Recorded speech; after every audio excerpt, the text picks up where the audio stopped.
The world is old and the powers are weary. The god at the door of night has fallen, and the great enemy of the world has come back from the timeless void. The shadow has awakened the great evils to regain dominion over Ardar. Darkness shall cover the land, if not with the deeds of a small fellowship of elf friends. Join the players of this Dungeons & Dragons campaign as they fulfill the events of the Dark or Daggeroth prophecy and strive with Morgoth on the plains of Valinor. Welcome to the Undying Lands in Part 3 of the Inglorion Bastards trilogy, Trials of the Valar. Well, welcome everybody to episode 127. Can't believe that, of what I used to call the Inglorion Bastards podcast. But we have since recently rebranded to the Long-Winded One podcast. We will be bringing you many different stories here coming up in the next few months. We're kind of in the tail end of our Tolkien tales. And so I think using either the Long-Winded One or the Inglorion Bastards at this point is fairly accurate. Tonight, I'm very excited. I look forward to these nights so much. I have another Tolkien scholar to speak with us tonight. His name is David Bratman, and he is a hugely active voice in the Tolkien community. He's written so many essays and book reviews, bibliographies, and reader guides. He is a former editor of Mythprint, and is a current editor of the Tolkien Studies Journal, which we've talked about a few times, both with Mike Trout and Verlin Flieger. He is a fantasy lover, retired college librarian, and believe it or not, this is relevant, a cat owner. And this will come up at the end of our interview. Welcome to the podcast, David. Thank you. Good to be here. So the way we typically do this, David, is we start off with a few questions, kind of like get to know you questions, and then we move right into sort of the meat of things that you've written, thoughts on Tolkien, and so we're going to kind of progress through this as the conversation takes us. But I guess the first question I would have for you and for the listeners to hear about would be, just tell us a little bit about yourself and what brought you into the world of fantasy, and particularly J.R.R. Tolkien? Well, when I was a child, there wasn't a fantasy literature publishing genre to be in. I wasn't really aware that most of my favorite stories were fantasy, or that it was a category they could belong to. I enjoyed a lot of books of that kind. A.A. Milne's Winnie the Pooh was an early favorite. Mm-hmm. The Phantom Tollbooth by Norton Juster, Half Magic by Edward Eager. All of these I had been given as presents by the adults in my life. Ursula Le Guin's Earthsea books and Watership Down by Richard Adams didn't come along until later. But more than any of these, I loved a book that I read when I was 11. It was called The Hobbit by J.R.R. Tolkien. Oh, yeah. It was a lot darker and more serious than my other favorites. But what most appealed to me about it was the combination of an exciting story with the breathtaking spread, the breadth and depth of the world that it took place in. It felt as if it existed on its own, and that it had been going on long before The Hobbit wandered into it, as indeed to a certain degree it had. It was a created world with the feel of the real world. That's a combination that's rarely been matched. So after I read it, I did something that I had not done before. I had been told that there were sequels, with the plural. I was not yet old and wary enough to beware of sequels, as the older and more cynical me became in later years. So I got on my bicycle and I rode down to this tiny local bookshop and I bought them, The Lord of the Rings. And from that point, I was lost to the world. Like so many of us. Yes. Wow. Well, the depth and breadth of the world that you mentioned, I think we're going to spend some time talking about that tonight, because the essays that I've read that you've written speak quite a bit about that. But for now, let's go on to. I'm curious for the listeners to know more about you, and so I'm wondering. We know how you came to fantasy now, but what about these journals that you've been associated with? How did you come to be an editor of Mythprint? Was it through your involvement of the Mythopoeic Society? Was it by attending some sort of conference, or how did you come to be involved with that journal? Yeah, well, I think it's important how I came to be involved with the society, because that was what was so very different from how things work today. After I'd read The Lord of the Rings and The Hobbit, what I most wanted to do was talk about him with other people. But I lived in this vast, trackless suburb wasteland, and I knew nobody who had read or was interested in these books. This was long before any public internet thingies, at least that were available to me. So I also was searching out anything I could find to read about Tolkien. And eventually, by this time I was a senior in high school. Years later, when you go from fifth grade to high school senior, it's a tremendous, it's not that many years in adult terms, but it's a tremendous spread when you're living through it. By this time, I found in a catalog listing that a public library some distance away had a run of the Tolkien Journal, which was the fanzine of the Tolkien Society of America. It was already defunct by that time, but I didn't know that. I didn't have a car, so it was quite an effort to get to this library. But when I did, I found from the last issue that they'd handed over their assets to a group called the Mythopoeic Society. So I wrote them, and they sent me a copy of their news bulletin, Mythprint. Great pun title of a name, Mythprint, get it? So from this, I found that they had a book discussion group in my area. Again, I had to move mountains of logistics to get to a meeting, but I finally found myself in a room full of people who had all read The Lord of the Rings. I was so thrilled that this was 45 years ago, but I haven't left that room since. Within 3 years, I had volunteered to be secretary of the book discussion group.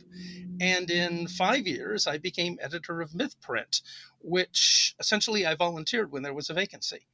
And they were happy to get me, because people who are willing to do unpaid work for hours on end for groups like this are not always that easy to find.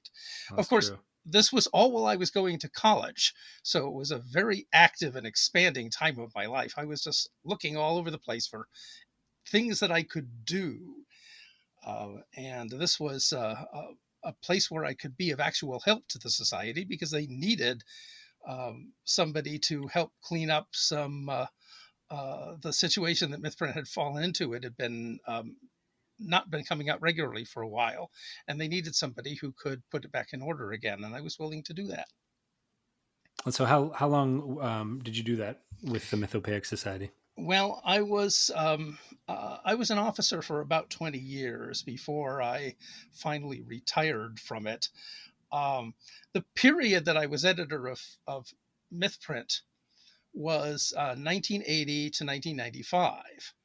And if you know the chronology of Tolkien's posthumous publications, that covers Unfinished Tales, the letters, and almost all of the history of Middle-earth. So if you're editing a small magazine, the easiest way to get material is to write it yourself. So I reviewed all these books. I think I was only one of 2 or 3 people who reviewed the entire series. Wow. So that gave me the incentive, when it was finished, to present and publish some scholarly papers summing up what I'd found in the process. That's what you say you want to get to. So this brought me to the attention of the Tolkien scholarly community. So that's one thing that led me to the Tolkien Studies Journal. Meanwhile, I was also reading everything about Tolkien that I could get.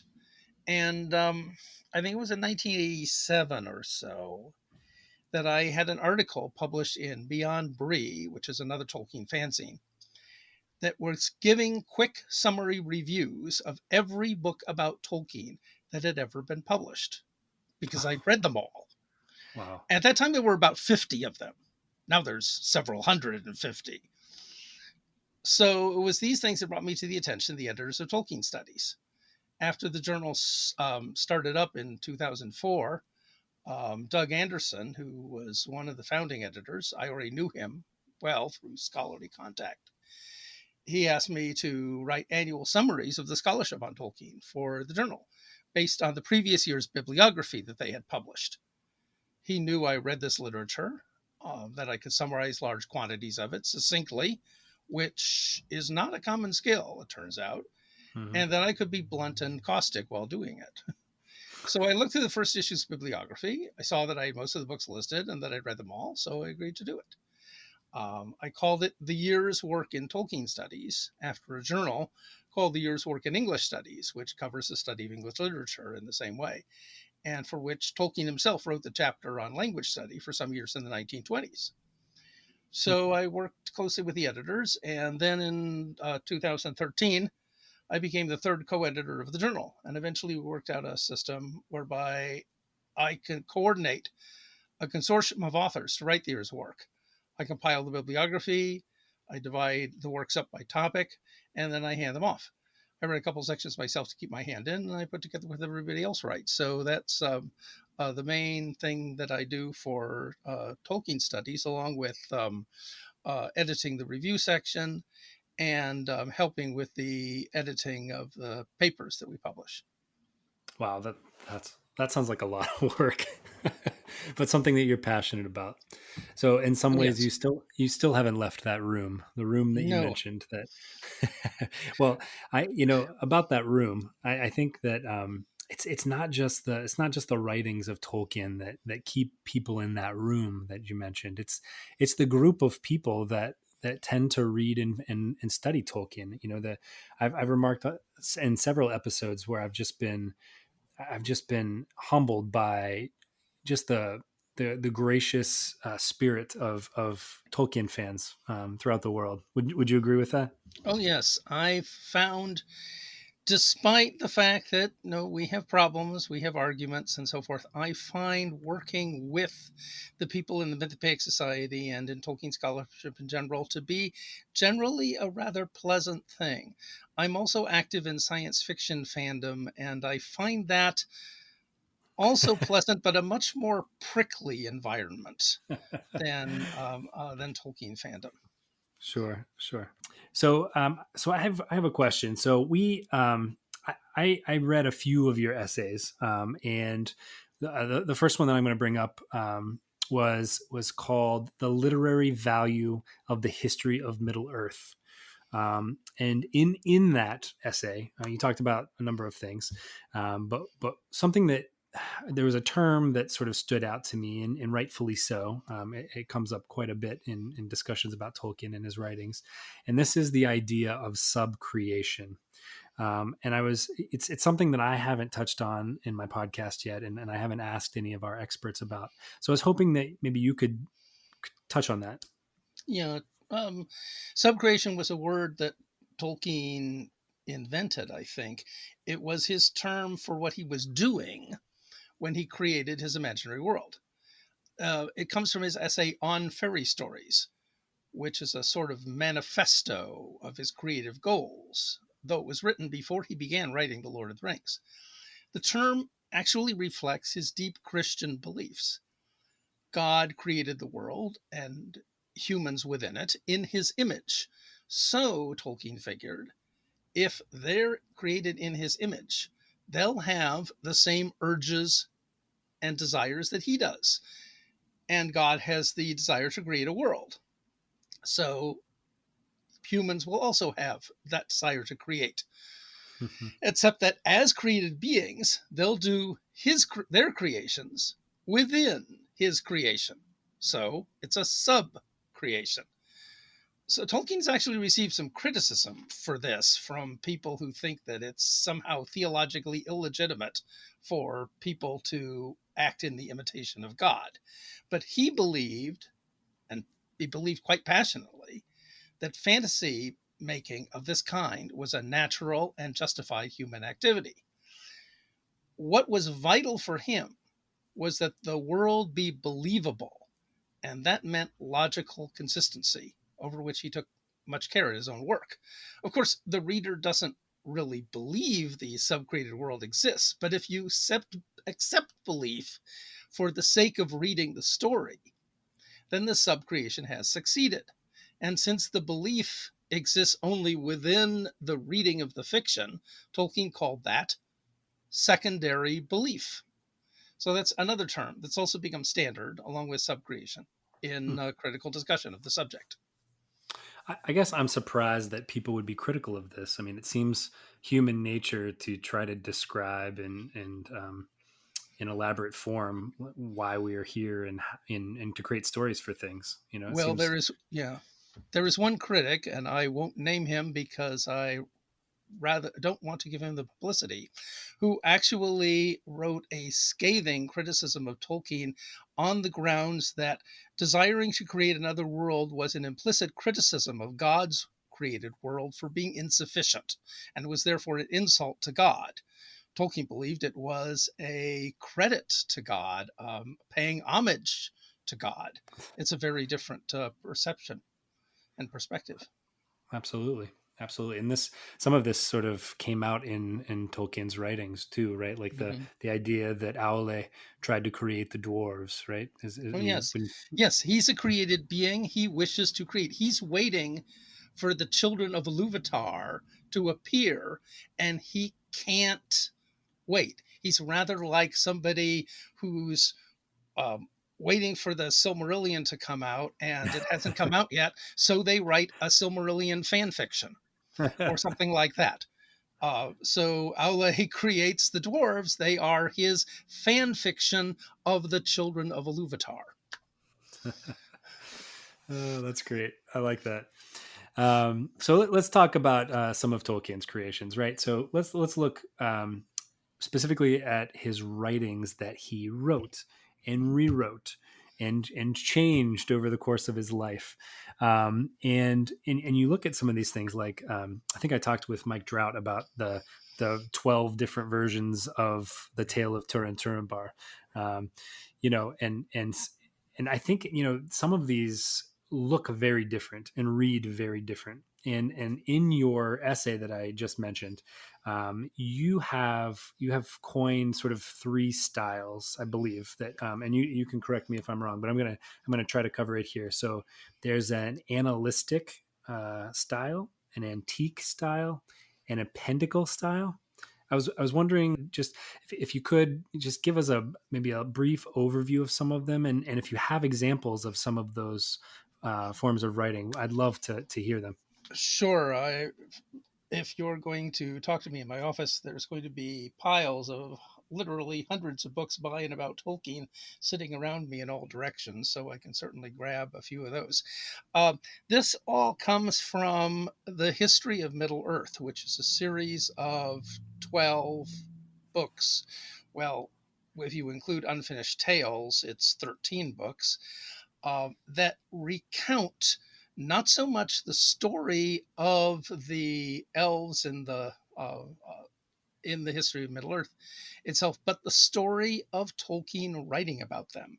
It begins with his first serious attempt to create a mythology, which is a collection of tales told around the fire by the elves, called the Book of Lost Tales, which he began writing when he was um, recovering from trench fever during World War I, and continues onward to the last notes that he made for himself, trying to sort details out and getting them straight in the early 1970s, just before he died. So that's 60 years of work. And it's all gone through in the course of this. And you can pick out from these various volumes chunks of readable things. I discuss these styles in my essay, The Literary Value of the History of Middle Earth, because having read all of this stuff, it occurred to me that there was material in here that people might enjoy reading who didn't want to go through the entire thing from end to end. So I was trying to pull out the interesting bits, and also to describe them in a literary way to give a sense of what kind of thing Tolkien was writing. This is how I came up with these three styles that specifically limited to the prose sections of it, because I noted that they vary a lot. Um, the Book of Lost Tales, the one that he wrote while he was recovering from trench fever, was written in a kind of imitation early modern English style that was similar to the prose romances of William Morris, which came along a generation before Tolkien, or the style used by Victorians translating early English literature. Except that I think Tolkien's style was more vigorous and colorful. Because it was old fashioned, I called it the antique style. So here's a sample of it from one of the most dramatic moments in the entire mythology. Beren and Tinuviel, later called Luthien, returning from their quest for the Silmaril. In great gloom do they find King Tinwillant. Yet suddenly is his sorrow melted to tears of gladness, and Gwendolen sings again for joy, when Tinuviel enters there, and casting away her raiment of dark mist, she stands before them in her pearly radiance of old. For a while all is mirth and wonder in that hall, and yet at length the king turns his eyes to Beren and says, "So thou hast returned too, bringing a Silmaril beyond doubt, in recompense for all the ill thou hast wrought in my land, or an thou hast not, I know not wherefore thou art here." Then Tinuviel stamped her foot and cried, so that the king and all about him wondered at her new and fearless mood. "For shame, my father! Behold, here is Beren the brave, whom thy jesting drove into dark places and foul captivity, and the Valar alone saved from a bitter death. Methinks 'twould rather befit a king of the Eldar to reward him than revile him."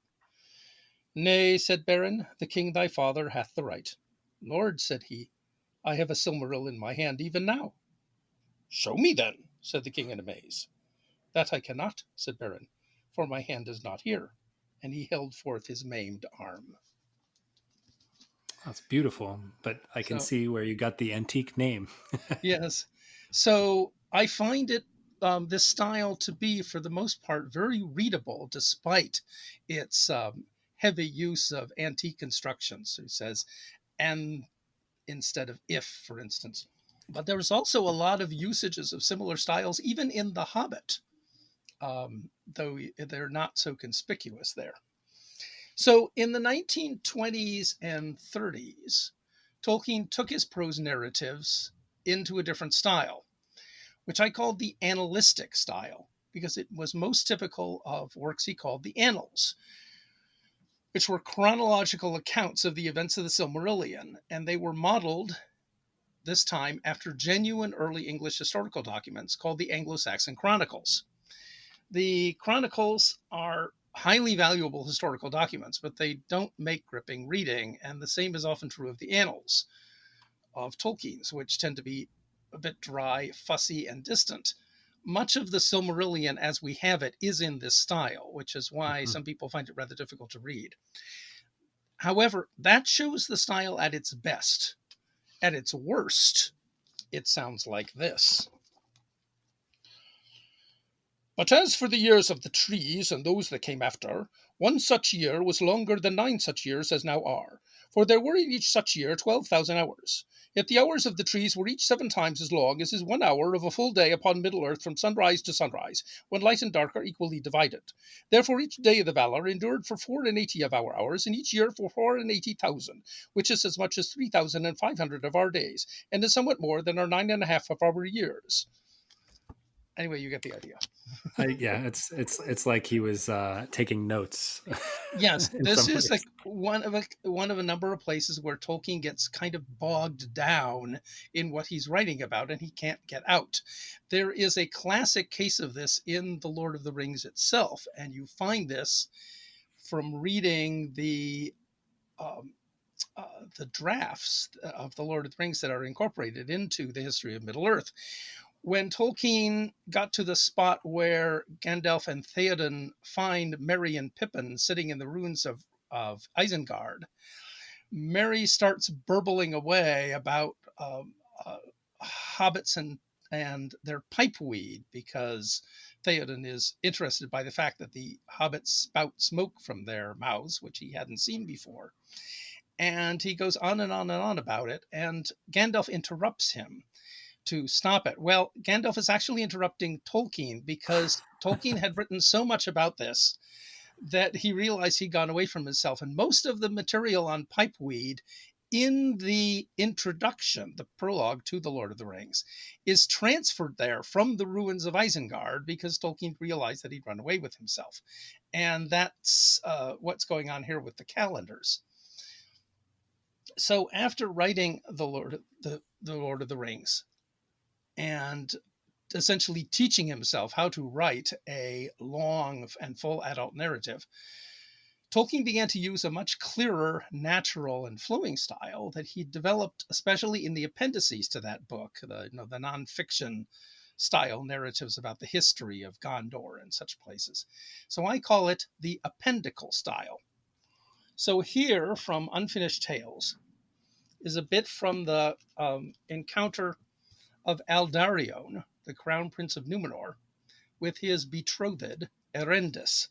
Aldarion is a mariner, um, and he is always going away on voyages, so Erendis misses him terribly.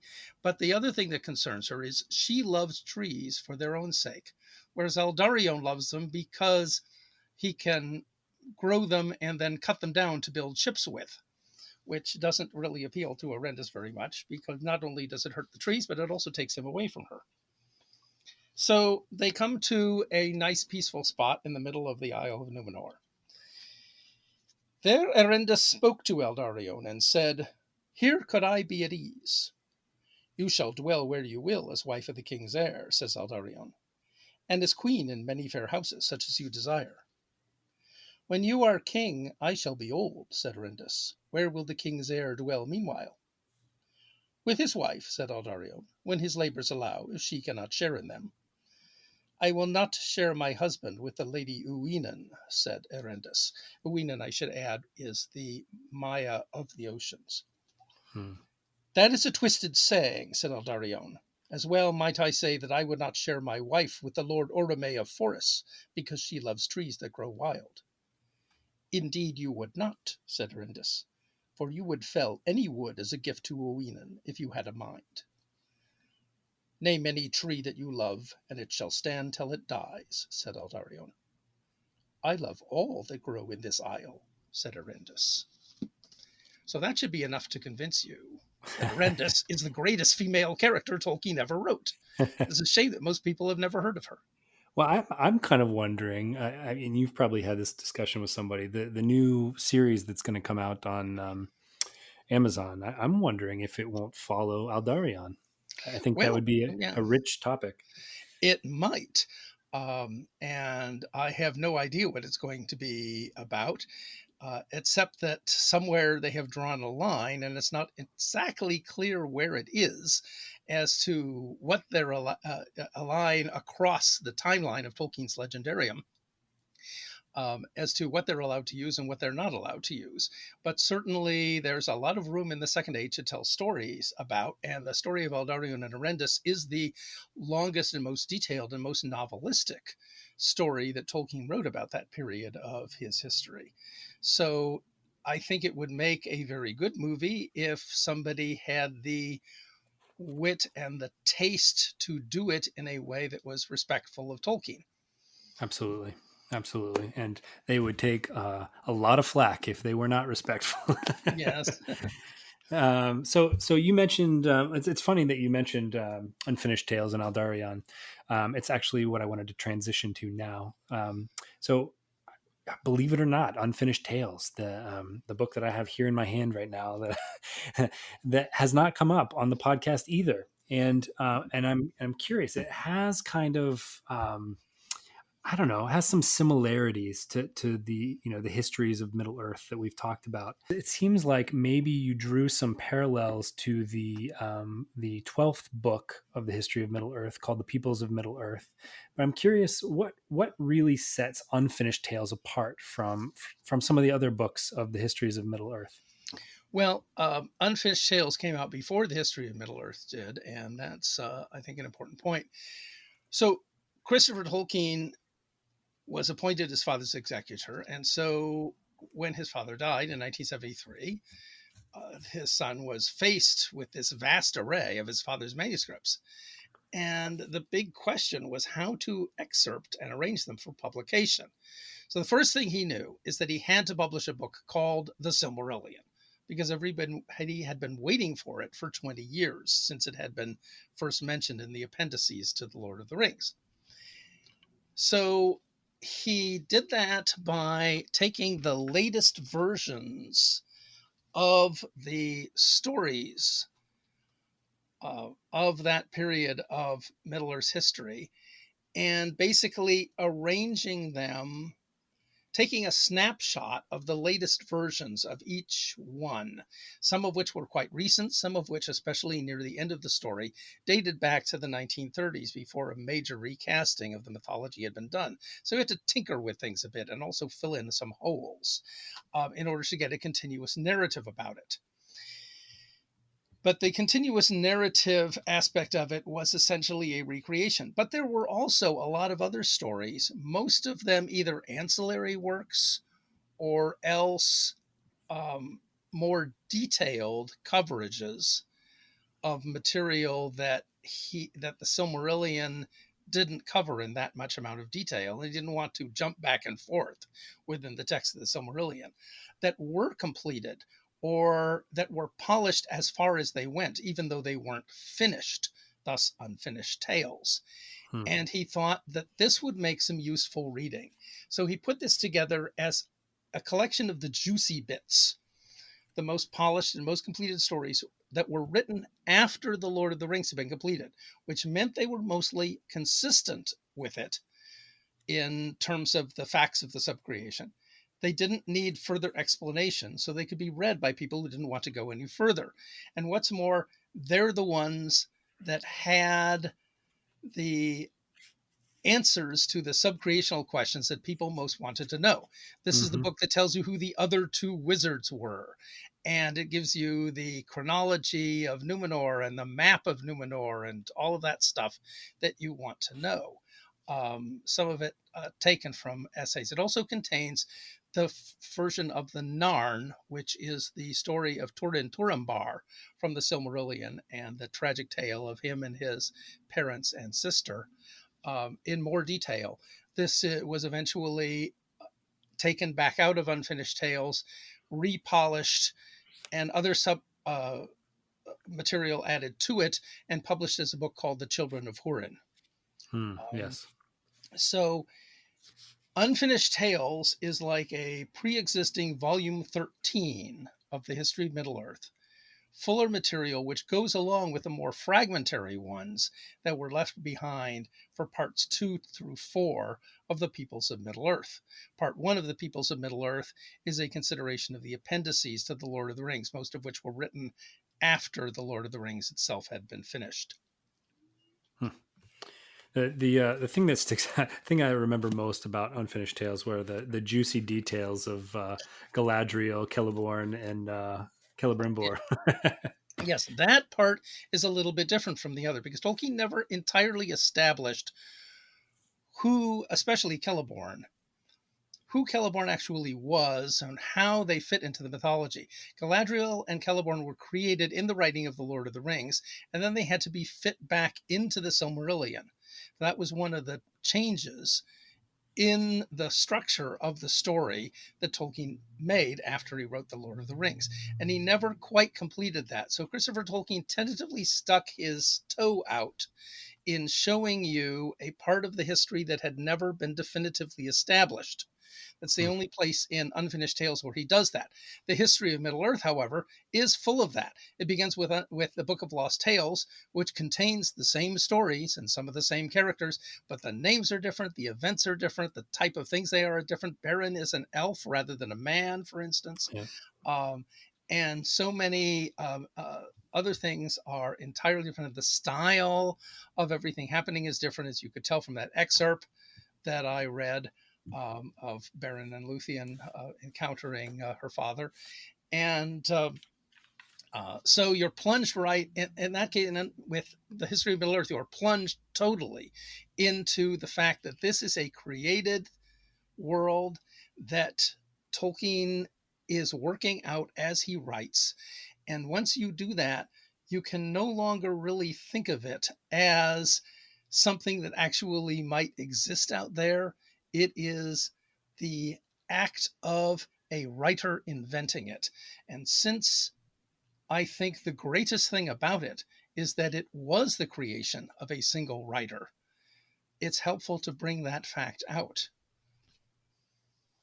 Wow. So, Yeah. Thank you for that. That's great. I'd like to switch gears to one of your different essays. This one's really fun. Not that the other one wasn't fun, but this one is called "Top 10 Rejected Plot Points from the Lord of the Rings: A Textual Excursion into the History of the Lord of the Rings." And now there's a lot in here, like things like the there there's a fight with the character named Sharky.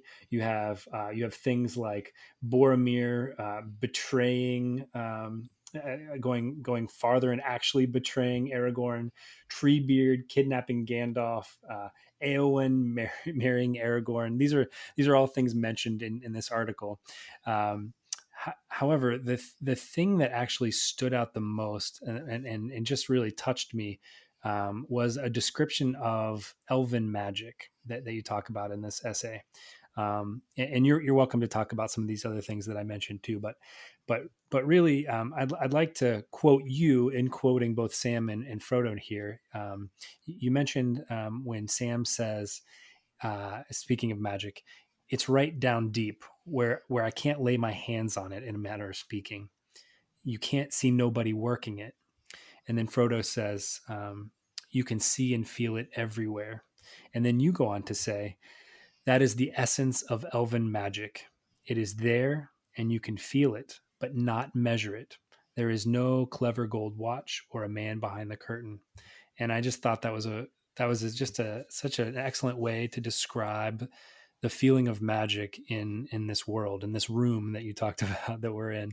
and and you know, we've all read fantasy. Some of us have played Dungeons and Dragons. I know you mentioned you had briefly played some Dungeons and Dragons. Some of these stories and some of these worlds are, the magic is just like right out there. It's like right in your face. And in Tolkien's world, you know, sometimes in the role playing community, we would say that Middle Earth is low magic, but in thinking more about it, I think it's not low magic. I think the magic is everywhere, but it's just not right there in your face. And so I'm yes. curious. I've talked a lot about it already, but these are your words, and I'd like you to talk about it if you wouldn't mind. Yes, that's actually the only really serious section of the paper.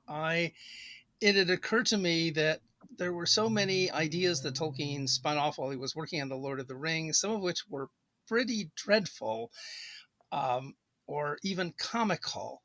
And to quote, as I did in my paper, the first scholar to study Tolkien's manuscripts for The Lord of the Rings, which are kept at Marquette University in Milwaukee, Richard West, who said, "If we pick them out of the trash heap, it is only to show how wise the author was to throw them there." And that That's was right. what I was doing in this essay. But the point in particular, Tolkien had imagined originally that time doesn't just seem to stop in Lorien, it actually does. Our heroes just refresh and recuperate for some timeless period and then go on from exactly the point that they did before. And that, in fact, is the reason why in the final version, where that doesn't happen, magic is not that explicit. It's turns out that they spent a month in Lorien, even though it felt like only a few days. And the reason it's a month is because that way Tolkien could continue with the story as he'd already written it without having to worry about changing the phases of the moon, which was a big thing that he had in mind for keeping track of where the story was in terms of its timeline.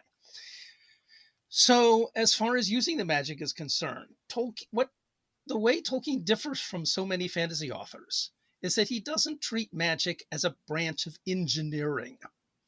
A lot of science fiction writers do that. They are used to science fiction engineering, so they write fantasy with engineering type magic. And you see that in authors like L. Sprague de Camp and others of the Unknown Worlds school. And you also see it in a lot of other magic books. For instance, in Harry Potter.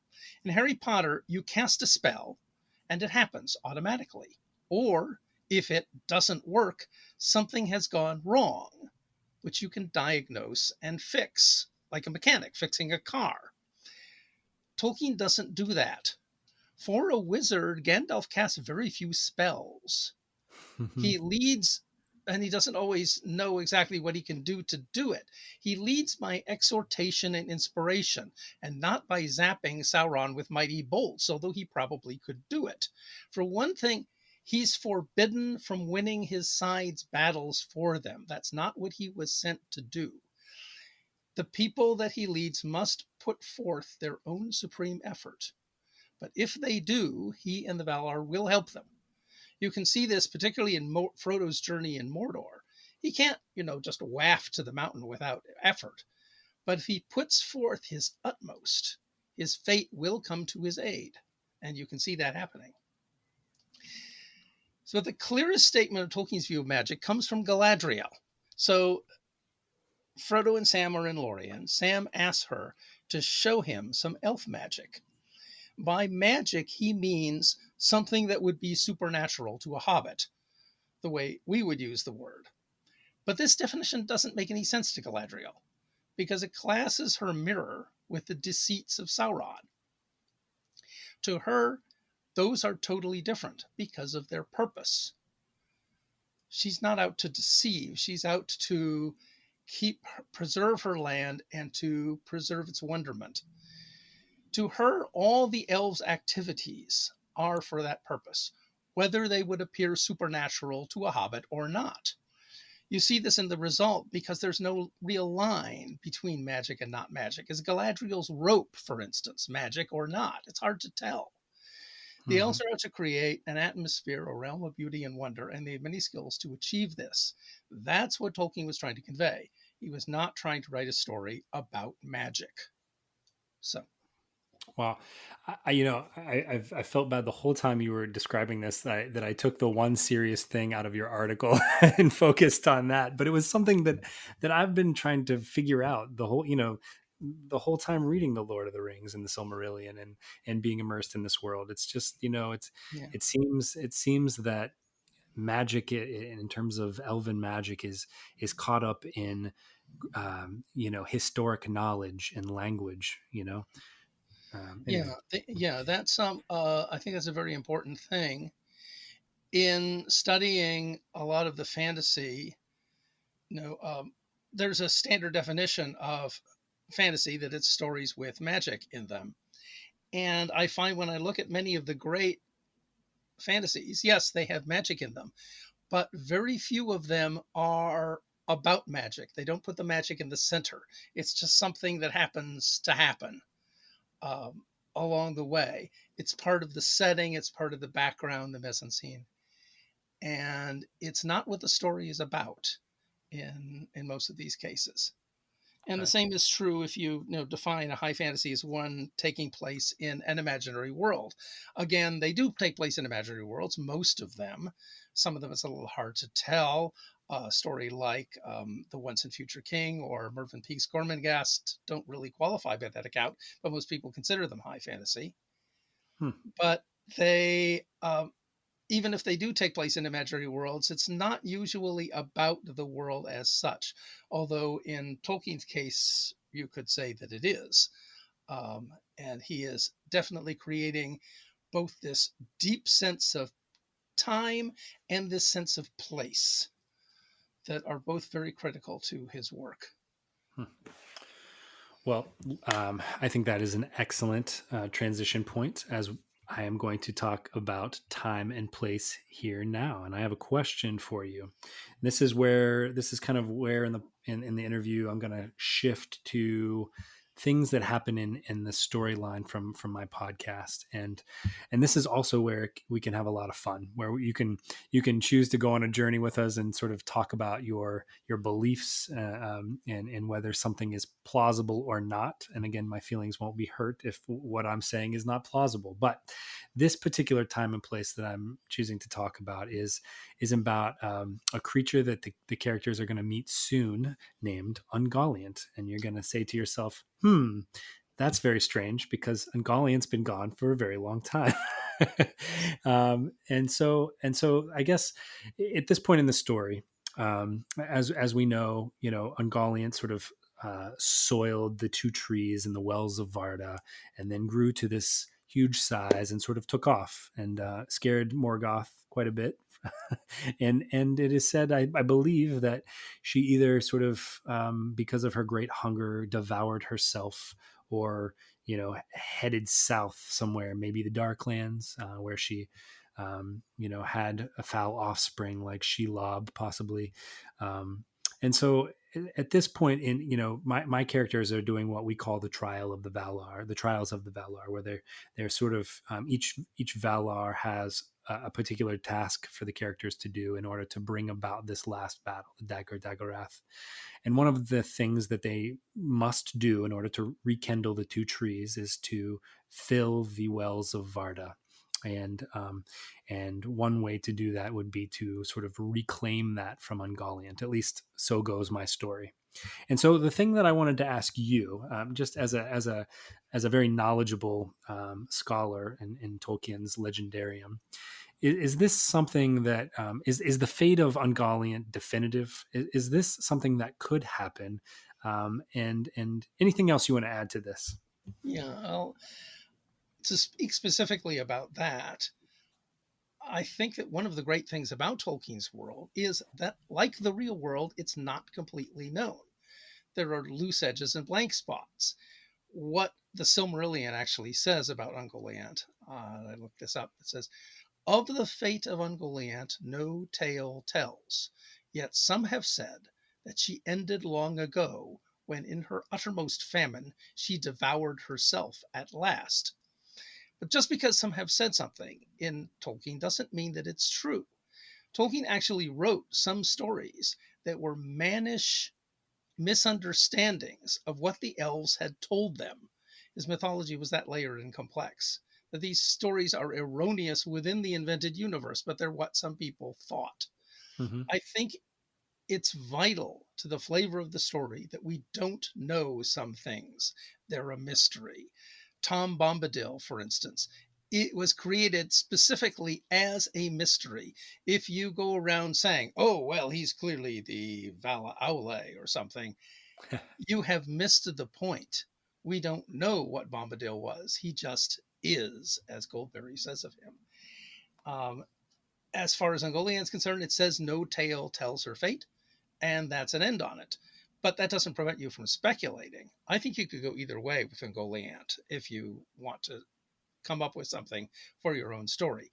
She is so ravenous that it is imaginable that she could have eaten herself up, like that sucking monster in the film Yellow Submarine. You remember the one which just sucks up everything, finally ending with itself, and finally goes, and it's all gone. Um, or she could be in some sort of stasis, like the Balrog of Moria was for millennia. In which case, like the Balrog, she could reappear. So watch out. So you could do either of those things with it. That's part of the fun thing about creating something in Tolkien's universe, that there's a room to do that. And the mistake is to think of things that are too limited.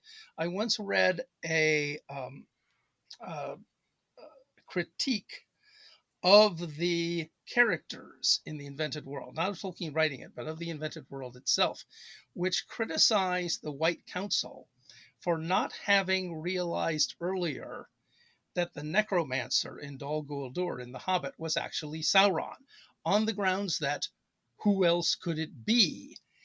And it seemed to me that that argument was a complete misunderstanding of what Tolkien is trying to create. Tolkien's world can't be limited by what fits on a tabletop for a role playing game. Uh, there's all kinds of things going on that we don't know about. And the fact that we don't know all these things is essential to it. This is part of what I meant when I said earlier that it feels like things have been going on in The Hobbit before Bilbo arrives. The characters just haven't been just sitting there waiting for him to show up. They've got their own things to do, and we don't know really what those are necessarily. Um, and what Beorn or the Elven King is doing is beyond that. And even things that Tolkien's includes are not always mentioned. A criticism that I've read often of The Hobbit in recent years is that Bard, who slays the dragon, doesn't appear in the story until the dragon slaying. That's Hmm. not true. He does actually appear earlier on. He's referred to as a grim voiced man. His name isn't given at that point. But it's the fact that his name isn't given that causes people to miss that it's him. Hmm. But he is later identified as the grim voiced man who had spoken earlier. So it's there are things that are not necessarily obvious. There are minor characters who wander around and pop up here and there that you might not necessarily know about. Well, if some of the things that you've mentioned, you're absolutely right. Right, this is a vast world. It'd be like in real life trying to guess all of the things that are happening, right? And it's impossible to do that. But in my story, I will be trying to explain some of these things. For your own story, you can do it any way you want because it's your story. And no, um, you, as long as you're not confusing it with Tolkien's or taking it for Tolkien's or thinking that you found the answer to Tolkien's mysteries, Oh, sure, you sure. can do what you want. And I think that that's one of those things that it brings people out the impulses to write things. Um, I am not a storyteller by nature. I'm a scholar by nature. So it leads me to want to write about it rather than to create stories. I'd rather read Sure. other people's stories. They're better storytellers than I am. And I'd rather read the things that you've written to inspire me to write. Okay. Okay. Well, let's go on to the next question. So I mentioned that you were a cat owner at the very beginning, and I did some research on you, and you have multiple cats, some of which with very interesting names. And I am also a pet owner. My dog's name is Melian, after obviously Melian. My one of my cat's names is Shadow, after my favorite character from American Gods. Mhm. And we have another cat called Jon Snow, who my kids refer to as Snowy, which is obviously from Game of Thrones. And I was wondering, before our last question, this is going to kind of segue into our last question. Could you tell us quickly about the cats that you have now and where their names came from?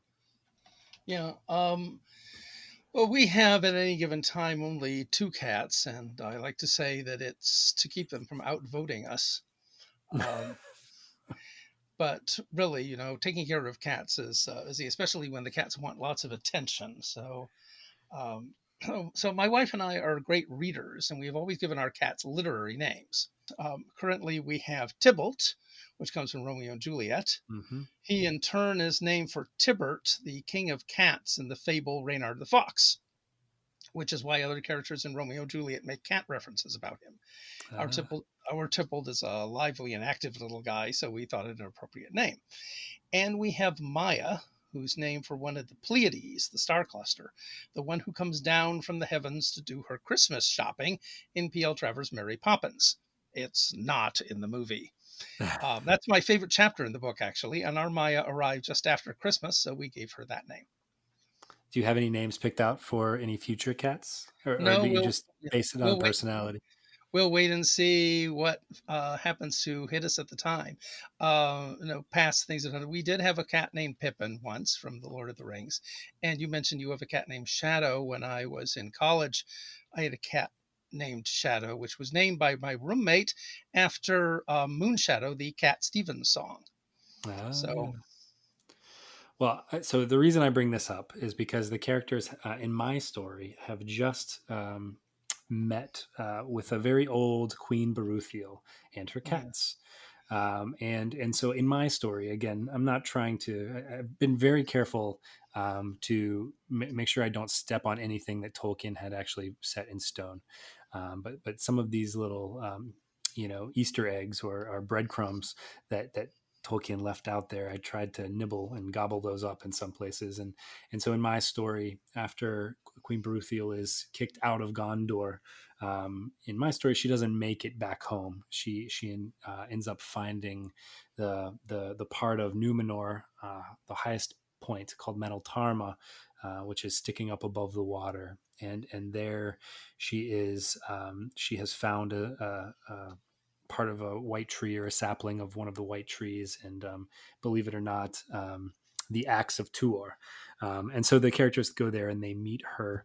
Um, so the reason I don't have to ask you. There's not much written about Queen Beruthiel, but I'm wondering if you could tell me what do you think Tolkien's thoughts were on of cats in general Oh in yeah, relating them. Go ahead. yeah. I know you have thoughts on this. Oh yeah. Well, I should say first that uh, the reference that Aragorn makes to the cats of Queen Beruthiel, and I think it's the Mines of Moria, is one of the very few things that Tolkien just threw off at the time without any idea of what it actually was or where it fit into his mythology. It was only later on that he figured out that Beruthiel was an early queen of Gondor. Um, so, as far as the cats were concerned, Tolkien was a dog person, obviously. He's on record as not liking cats, and especially Siamese cats. So, yeah, for instance, in the Silmarillion, Huon the Hound gets all the good press. And uh, if you read the early version in the Book of Lost Tales, where there is the evil prince of cats called Tevildo, Yeah. he gets all the bad press, and so does Beruthiel. Well, I'm used to that actually. I grew up on Disney and Warner Brothers cartoons, which have the same bias against cats. But many Tolkien fans are cat people, so we just live with this.